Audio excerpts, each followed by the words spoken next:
అందరికీ నమస్కారాలండి. ఈరోజు మున్సిపల్ శాఖకు సంబంధించి ముఖ్యమంత్రి గారు రివ్యూ చేశారు. దీంట్లో ముఖ్యంగా టౌన్ ప్లానింగ్ డిపార్ట్మెంట్లో రిఫార్మ్ చేయడం కోసంగా అనేక రాష్ట్రాల్లో ఉన్న టౌన్ ప్లానింగ్ సిస్టమ్ని స్టడీ చేయమని కమిటీలు వేసాం. ఆ కమిటీల యొక్క రిపోర్ట్స్ని ఈరోజు ముఖ్యమంత్రి గారికి ప్రజెంట్ చేయడం జరిగింది. దాదాపు ఒక 7 టీములు మొత్తం 10 రాష్ట్రాల్లో తిరిగి అక్కడ ఉన్న లేఅవుట్స్ అప్రూవల్స్ కానీ బిల్డింగ్ అప్రూవల్స్ కానీ ఎలా ఉన్నాయనే దాని మీద చాలా డీటెయిల్గా స్టడీ చేయటం, ఆ రిపోర్ట్ సబ్మిట్ చేశారు. అందులో ముఖ్యంగా ఏంటంటే 15 మీటర్లు అంటే సుమారుగా 5 అంతస్తులు కట్టుకునే వాళ్ళకి యాక్చువల్గా పర్మిషన్స్లో మార్పు తీసుకొచ్చాం. చాలా రాష్ట్రాల్లో అది ఇంప్లిమెంట్ చేస్తున్నారు. దాంట్లో ఏంటంటే ఎవరైతే ఈ యొక్క కన్సల్టెంట్స్ లైసెన్స్డ్ సర్వేయర్స్ ఎవరైతే ఉన్నారో వాళ్ళ ప్లాన్ని యాక్చువల్గా ఆన్లైన్లో పెట్టి పేమెంట్ కడితే అది డీమ్డ్ అప్రూవల్, ఇంకా మళ్ళా ఫర్దర్గా అప్రూవల్ అవసరం లేదు. లైసెన్స్డ్ సర్వేయర్స్ వాళ్ళ యొక్క అప్రూవల్తో ఆన్లైన్లో సబ్మిట్ చేసి పేమెంట్ కడితే అది డీమ్డ్, ఇంకా మళ్ళీ మున్సిపల్ శాఖ వాళ్ళు ఏం పర్మిషన్ ఇవ్వరు. అయితే దానికి ఒక టాస్క్ ఫోర్స్ ఉంటుంది. ఆ టాస్క్ ఫోర్స్ వాళ్ళు యాక్చువల్గా వెరిఫై చేసుకుంటుంటారు రెగ్యులర్గా. ఫౌండేషన్ వేసిన తర్వాత ఆ ఫౌండేషన్ యొక్క ఫోటోలతో మళ్ళీ మున్సిపల్ శాఖకి సబ్మిట్ చేయాలి. టౌన్ ప్లానింగ్ వాళ్ళు ఎవరు లైసెన్స్డ్ సర్వేయర్స్ వాళ్ళే సబ్మిట్ చేయాలి. అందులో డీవియేషన్ ఏదైనా కానీ వస్తే కన్స్ట్రక్షన్లో ఆ లైసెన్స్డ్ సర్వేయర్ యొక్క లైసెన్స్ పర్మనెంట్గా క్యాన్సిల్ చేస్తారు, క్రిమినల్ కేసులు పెడతారు. ఈ 2 క్లాజెస్తో 15 మీటర్లు అంటే దాదాపు 5 అంతస్తులు కట్టుకునే అపార్ట్మెంట్ వాళ్ళందరికీ కూడా ఇబ్బంది లేకుండా చేసేదానికి యాక్చువల్గా ఈరోజు ముఖ్యమంత్రి గారు దాన్ని అనుమతి ఇచ్చాడు. ఇది కొన్ని రాష్ట్రాల్లో ఉంది. హర్యానా, ఢిల్లీ, గుజరాత్ ఈ రాష్ట్రాల్లో 15 మీటర్లు ఉంది. ఒరిస్సా, మహారాష్ట్రలో 10 మీటర్స్ ఉంది. కర్ణాటకలో ఇలాంటి ప్రొవిజన్. సో మనం కూడా 15 మీటర్ల వరకు ఇవ్వడం జరిగింది. ఇది మేజర్. దీనివల్ల దాదాపు 95% ఆఫ్ ది హౌసెస్ కట్టుకునే వాళ్ళకి ఆఫీసుల చుట్టూ తిరగకుండా, మున్సిపల్ ఆఫీస్ చుట్టూ తిరగకుండా వాళ్ళ లైసెన్స్డ్ సర్వేయర్స్ ప్లాన్ని డిజైన్ చేసి స్టాంప్ వేసి ఆన్లైన్లో కానీ ఇన్పుట్ చేస్తే దట్ ఈజ్ సఫిషియంట్. అలాంటి మేజర్ డెసిషన్ ఒకటి ఈరోజు తీసుకోవడం జరిగింది. రెండవది, ఇన్ని రోజులు ఒక ప్లాన్ అప్లై చేయాలంటే వాళ్ళు రెవెన్యూ డిపార్ట్మెంట్ పోయి నాలా సర్టిఫికేట్ తెచ్చుకోవాలి. ఒక లేఅవుట్ అంటే అనేసి తెచ్చుకోవాలి. దానికి ఒక 15 రోజుల నుంచి నిలబడుతుంది. తర్వాత రిజిస్ట్రేషన్ డిపార్ట్మెంట్కి పోయి టీడీఆర్ వాటికంటే ఆ వాల్యూ ఎంత ఉందో తెలుసుకోవాల్సి వస్తుంది. దానికి కొద్ది రోజులు పడుతుంది. ఈసీలు తెచ్చుకోవడానికి వాళ్ళ చుట్టూ తిరగాల్సి వస్తుంది. అది 15 రోజుల నుంచి నిలబడుతుంది. ఎయిర్పోర్ట్ అథారిటీ ఉంటే దగ్గరలో ఎయిర్పోర్ట్ ఉండి హై రైజ్ కట్టాలంటే అక్కడి నుంచి పర్మిషన్కి వాళ్ళ దగ్గర తిరగాల్సి వస్తుంది. ఫైర్ డిపార్ట్మెంట్ దగ్గర పర్మిషన్ తెచ్చుకోవడానికి ఒక 1 రోజులు పడుతుంది, 1-2 నెలలు. మైనింగ్ డిపార్ట్మెంట్ దగ్గర పర్మిషన్ తెచ్చుకోవాలా. రైల్వేస్ దగ్గర ఉంటే రైల్వే వాళ్ళ దగ్గర తీసుకోవాలి, రైల్వే ట్రాక్స్ దగ్గర ఉంటాయి. ఇరిగేషన్ కెనాల్స్ పెద్దవి ఉంటే పక్కన తెచ్చుకోవాలి. ఇట్లా డిఫరెంట్ డిపార్ట్మెంట్స్ తెచ్చి వాళ్ళు సబ్మిట్ చేయడానికి దాదాపు 3 నెలల నుంచి సంవత్సరం పడుతుంది. ఇవన్నీ తగ్గించడానికి single window, speed of doing బిజినెస్లో సింగిల్ విండో కింద ఆ డిపార్ట్మెంట్ అందరితో మాట్లాడాం. ఫర్ ఎగ్జాంపుల్ రెవెన్యూ వాళ్ళతో, మినిస్టర్తోనూ, సెక్రటరీతోనూ, కమిషన్తో మాట్లాడాం. వాళ్ళ సర్వర్ని మా యొక్క మున్సిపల్ సర్వర్తో ఇంటిగ్రేట్ చేస్తున్నాం. అదేవిధంగా ఫైర్ వాళ్ళతో మాట్లాడాం. వాళ్ళ సర్వర్ని మున్సిపల్ దాంట్లో ఇంటిగ్రేట్ చేస్తున్నాం. అదేవిధంగా రిజిస్ట్రేషన్ డిపార్ట్మెంట్ వాళ్ళ సర్వర్ని మా సర్వర్తో ఇంటిగ్రేట్ చేస్తున్నాం. ఇట్లా ఈ యొక్క మైనింగ్ డిపార్ట్మెంట్ కానీ అన్ని డిపార్ట్మెంట్లతో వాళ్ళ యొక్క మినిస్టర్లతో, సెక్రటరీతో, కమిషన్తో మాట్లాడాము. రైల్వే వాళ్ళతో కూడా యాక్చువల్గా వీఆర్ డిస్కసింగ్ యాక్చువల్గా. సో వీటిలో దాదాపు 3-4 డిపార్ట్మెంట్లు అయితే ఆల్మోస్ట్ అయిపోయింది, డిస్కషన్ అయింది, క్లోజ్ అయింది. మిగతా డిపార్ట్మెంట్ మాట్లాడుతున్నాం. ఆ విధంగా అయితే ఏమవుతుందంటే పేమెంట్ ఇప్పుడు మైనింగ్ అయినా కానీ రెవెన్యూకైనా మా పోర్టల్లోని, మున్సిపల్ పోర్టల్లోని వాళ్ళ అకౌంట్లో కడతారు. వాళ్ళ హెడ్ ఆఫ్ అకౌంట్లో కట్టేస్తే వాళ్ళకి పేమెంట్ పోతుంది. వాళ్ళు యాక్చువల్గా ఒక టైం పెడుతున్నారు, 15 రోజులు 10 రోజులు, లేకుంటే దట్ ఈస్ డీమ్డ్. ఆ విధంగా యాక్చువల్గా సింప్లిఫై అంటే బిల్డింగ్ అప్రూవల్ కావాలంటే ఈ సర్టిఫికేట్లు అన్నింటి కోసం అన్ని డిపార్ట్మెంట్ తిరగకుండా మున్సిపల్ పోర్టల్ ఏదైతే ఉందో దాంట్లో అప్లోడ్ చేస్తే ఆటోమేటిక్గా వచ్చే సిస్టమ్ని తీసుకొస్తున్నాం. 2014 నుంచి 19 దాకా ఈ ఆన్లైన్ సిస్టమ్ భారతదేశంలో ఫస్ట్ టైం ఆంధ్రప్రదేశ్ చేసింది. అయితే దాంట్లో ఇంటిగ్రేషన్ చేయాలి. అప్పుడు ఇవన్నీ వాళ్ళు తెచ్చి సబ్మిట్ చేసి ఆటోమేటిక్ పర్మిషన్ వస్తుంది. ఇప్పుడు ఇంకా అడ్వాన్స్గా పోయి అన్ని డిపార్ట్మెంట్తో ఇంటిగ్రేట్ చేయటం వల్ల అవుతుంది. ఇది December 31 నుంచి ఇంప్లిమెంటేషన్లోకి వస్తుంది. December 31. దాన్ని ఈరోజు ముఖ్యమంత్రి గారికి ప్రజెంట్ చేయడం జరిగింది. వారు కూడా దీన్ని యాక్చువల్గా ఈరోజు దాన్ని అప్రూవల్ చేశారు. అదేవిధంగా ఇప్పుడు ఎవరైనా సైట్ యాక్చువల్గా ఒక రోడ్డు వేయడానికో దేనికో ఇస్తే ఒక 5 చదరపు అడుగులు ఇచ్చారు.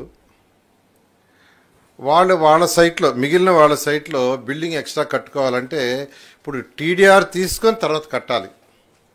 టీడీఆర్ తీసుకోవడానికి కొంత టైం పడుతుంది. అలా కాకుండా వాళ్ళకు ఒక 10 చదరపు అడుగులు 5 చదరపు అడుగులు రోడ్డుకు పోతే దానికి ఈక్వల్గా కట్టుకునేటట్టుగా టీడీఆర్ తీసుకోకుండా మున్సిపల్ వాడి దగ్గర పర్మిషన్ తీసుకొని కట్టుకునే వెసులుబాటు చేశాం. ఇది 2014-19లో ఉండింది. అయితే గత ప్రభుత్వం దాన్ని తీసేసింది. మళ్ళా దాన్ని యాక్చువల్గా బ్యాక్కి తీసుకొస్తున్నాం. అది కూడా ఈరోజు ముఖ్యమంత్రి గారు దాన్ని యాక్సెప్ట్ చేయడం జరిగింది. అదేవిధంగా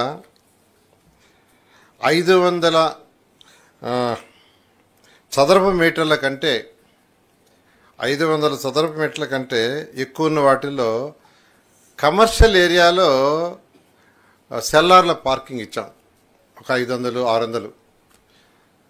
అయితే రెసిడెన్షియల్ ఇవ్వాల. రెసిడెన్షియల్ అయితే 750 చదరపు అడుగులు ఉండాలి, ఏది సెల్లార్ పార్కింగ్ ఉండాలంటే. అయితే బిల్డర్స్ అంతా రిక్వెస్ట్ చేశారు, సార్ 500 పైన ఉంటే మాకు రెసిడెన్షియల్లో కూడా సెల్లార్ పార్కింగ్ ఇవ్వమని. దానికి కూడా ఈరోజు యాక్చువల్గా ముఖ్యమంత్రి గారు దాన్ని అనుమతి ఇచ్చారు. కమర్షియలే కాకుండా నాన్ కమర్షియల్ ఏదున్నా దాంట్లో కూడా 500 చదరపు మీటర్లు సైట్ ఉంటే వాళ్ళకి సెల్లార్ పర్మిషన్ ఇవ్వటం జరుగుతుంది. అదేవిధంగా మరొకటి ఏంటంటే ఎక్కడైనా బిల్డింగ్స్ హైట్ పెరిగే కొంది ప్రతి హైట్ పెరిగే కొంది సెట్ బ్యాక్స్ ఎక్కువ వదలాలి, సెట్ బ్యాక్స్ వదులుతూ పోవాలి. అది 120 మీటర్లు దాటితే 20 మీటర్లు సెట్ బ్యాక్ వదలాలా. అంటే ఫర్ ఎగ్జాంపుల్ 55 నుంచి 70 మీటర్ల వరకు 17 మీటర్లు సెట్ బ్యాక్ వదలాలి. 70 నుంచి 120 మీటర్ల హైట్ అయితే 18 మీటర్లు సెట్ బ్యాక్ వదలాలి. 120 మీటర్లు దాటితే 20 మీటర్ల సెట్ బ్యాక్. ఆ తర్వాత ప్రతి 5 మీటర్లకి 0.5 వదలాలి, ప్రతి 5 మీటర్లకి. అలా వదులుకుంటా పోతే చాలా ఎక్కువ వదలాలి. కాబట్టి అలా కాకుండా 120 మీటర్లు దాటిన తర్వాత అది 20 మీటర్లు లిమిట్ చేసాం. అంటే 130 మీటర్లు అయిన హైటు, 140 అయినా 150 అయినా సెట్ బ్యాక్ 20 మీటర్లు చాలు అని. అంతకుముందు అయితే ప్రతి 5 మీటర్లకి 0.5 మీటర్ సెట్ బ్యాక్ వదలాల్సి వచ్చేది. అది బిల్డర్స్ అందరూ రిక్వెస్ట్ చేశారు, కొన్ని స్టేట్లలో ఉంది, దానికి తీసుకొచ్చాం. అదేవిధంగా పోడియం, ఇప్పుడు హై రైజ్ బిల్డింగ్స్లో పార్కింగ్కి పోడియము యాక్చువల్గా అంతకుముందు ఓన్లీ 2 ఫ్లోర్స్ అలౌ చేసేవాళ్ళం. ఇప్పుడు 5 ఫ్లోర్ల వరకు అలౌ చేస్తున్నాం. హై రైజ్ బిల్డింగ్లో పార్కింగ్ కోసంగా 5 ఫ్లోర్లు కూడా యాక్చువల్గా 5 ఫ్లోర్లు కూడా అంటే 15 మీటర్ల వరకు పోడియం కట్టుకోవడానికి వీఆర్ అలౌయింగ్. అది కూడా ఆ సిస్టమ్ కూడా తీసుకొచ్చాం. ఇది అనేక రాష్ట్రాలు, మహారాష్ట్ర, తెలంగాణ వాటన్నిటిలో కూడా ఉంది. దాన్ని కూడా ఈరోజు ముఖ్యమంత్రి గారు యాక్సెప్ట్ చేయడం జరిగింది. అదేవిధంగా రిక్రియేషన్ ఫ్లోర్ అని 30 మీటర్స్ అబవ్ ఉన్న బిల్డింగ్లకి, అంటే సుమారుగా 10 ఫ్లోర్లు ఉండే బిల్డింగ్లకి ఒక ఫ్లోర్ రిక్రియేషన్కి అడిగారు ఎక్స్ట్రాగా. దాన్ని కూడా ఈరోజు యాక్చువల్గా అలౌ చేయడం జరిగింది. అదేవిధంగా ఎక్కడైనా లేఅవుట్లు వేసేటప్పుడు ఎవరైనా మినిమం 12 మీటర్లు వదలాలని ఉంది రూల్. 12 ఎక్కడైనా లేఅవుట్ వేస్తుంటే ఎవరైనా 12 మీటర్ల వెడల్పు రోడ్డు వదలాలంది. కానీ అనేక రాష్ట్రాల్లో పర్సూ చేస్తే కర్ణాటక, ఒరిస్సా, మధ్యప్రదేశ్, ఢిల్లీ, హర్యానా, మహారాష్ట్ర, తెలంగాణలో 9 మీటర్లు ఉంది. తమిళనాడులో అయితే 7.2 మీటర్లు ఉన్నాయి. కేరళలో 7 మీటర్లు ఉంది. గుజరాత్ 6 మీటర్లు ఉంది. అయితే ఇవన్నీ మన రాష్ట్రంలో 12 మీటర్లు ఉంది. 12 మీటర్లు రూల్స్లో పెట్టాము. కానీ లేఅవుట్లు వేసేవాళ్ళు 12 మీటర్లు వదలకుండా 9 మీటర్లు, 8 మీటర్లు అట్లా వదులుతున్నారు. అంటే ఎక్కువ వదలమన్నందువల్ల వాళ్ళకి నష్టం జరుగుతుందని వదలటం వల్ల, అందుకని అనేక రాష్ట్రాల్లో కూడా 9 మీటర్లు ఎక్కువగా ఉంది. కాబట్టి లేఅవుట్స్ వేసేవాళ్ళు గతంలో 12 మీటర్లు కాకుండా 9 మీటర్లు వదిలితే సరిపోతుంది. దాన్ని కూడా ఈరోజు ముఖ్యమంత్రి గారు యాక్సెప్ట్ చేశారు.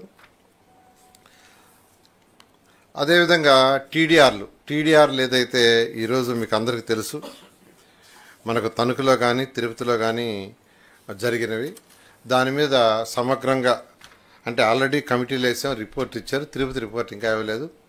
దాని మీద డీటెయిల్గా తీసుకురమ్మన్నారు. ఎవరైతే తప్పు చేశారో వాళ్ళందరి మీద యాక్షన్ తీసుకునేటట్టుగా చేయమన్నారు. ఈరోజు ముఖ్యమంత్రి గారు దాని మీద మళ్ళా డీటెయిల్గా స్టడీ చేసి తీసుకురమ్మన్నారు. మరొక 15 రోజుల్లో దాని మీద డీటెయిల్గా రిపోర్ట్స్ తీసుకొని సబ్మిట్ చేయడం జరుగుతుంది. అదేవిధంగా ఈరోజు మెఫ్మా ఏదైతే మెఫ్మా ఉందో ఈరోజు 2,79,240 మంది ఉన్నారు. దాంట్లో గ్రూప్స్ 28,78,369 మంది ఉన్నారు సభ్యులు. వాళ్ళందరికి సంబంధించి అనేక ప్రోగ్రామ్స్ విషయం మీద డిస్కస్ జరిగింది. దాని మీద కూడా యాక్చువల్గా ముఖ్యమంత్రి గారు చాలా డీటెయిల్గా, అంటే వాళ్ళందరి యొక్క ఆర్థిక స్థితి పెరగడానికి P4 మోడల్ని వర్కౌట్ చేసుకొని రమ్మన్నారు. దాని మీద కూడా డిస్కస్ జరిగింది. అదేవిధంగా 2019 ఫిబ్రవరిలో ఏదైతే ఏషియన్ ఇన్ఫ్రాస్ట్రక్చర్ ఇన్వెస్ట్మెంట్ బ్యాంకు ద్వారా 5,350 కోట్లతో ప్రాజెక్ట్ తీసుకొచ్చాము. అది మొన్న జూలైకి క్యాన్సిల్ అయింది. మళ్ళా దాన్ని 4 yearsకి రివైజ్ చేయమని అడగటం, దాన్ని ఇచ్చారు. దాని మీద ఈరోజు ముఖ్యమంత్రి గారితోనూ మొన్న ఆ సభ్యులు ఇక్కడికి వచ్చారు, అక్కడి నుంచి మెంబర్స్, వాళ్ళతో డిస్కస్ చేశాం. డిపార్ట్మెంట్ వాళ్ళు కూడా ముందుకు పొమ్మన్నారు. దాని మీద కూడా ముఖ్యమంత్రి గారు ఈరోజు దాన్ని ఇమీడియట్గా 1.5 yearలో కంప్లీట్ చేయమని ఆదేశించారు. దాని మీద కూడా ముందుకు పోవడం జరుగుతుంది. అదేవిధంగా అమృత్ 2.0 కూడా 2 yearsలో కంప్లీట్ చేయాలని ఈరోజు ఆదేశం ఇచ్చారు. దాని మీద ముందుకు పోవడం జరుగుతుంది. అంటే యాక్చువల్గా ఏబీ టెండర్స్ క్యాన్సిల్ చేయడం జరుగుతుంది. ఎందుకంటే అది 5 years బ్యాక్ వచ్చేసింది. వాళ్ళు ఎవరైతే కాంట్రాక్ట్లు ఉండారో వాళ్ళు యాక్చువల్గా చేయలేమంటున్నారు. అందువల్ల దాన్ని క్యాన్సిల్ చేసి మళ్ళీ పిలవటం జరుగుతుంది. ఆ బ్యాలెన్స్ మన స్టేట్ భరించేటట్టుగా ముఖ్యమంత్రి గారు ఈరోజు పర్మిషన్ ఇవ్వటం జరిగింది. సేమ్ లోన్ వాళ్ళ షేర్ ఏదైతే ఉందో అది వాళ్ళు ఇస్తారు. మిగతాది ఏదైనా ఉంటే స్టేట్ గవర్నమెంట్ పెట్టేటట్టుగా అది దాదాపు 5,350 కోట్లు. ఇప్పుడు దాదాపు అది 6,500 కోట్ల పైన అవుతుంది. ఇంకా ఎస్టిమేషన్ వేయాలి ఎస్ఎస్ఆర్ రేట్ ప్రకారం.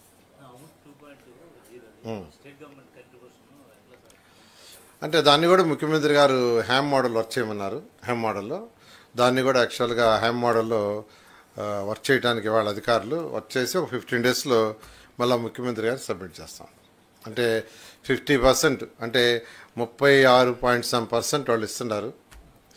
14% state government ULBs పెట్టేటట్టుగా 50%, remaining 50% Ham మోడల్లో పోయేటట్టుగా వర్కౌట్ చేయమని ఆదేశించారు. Ham model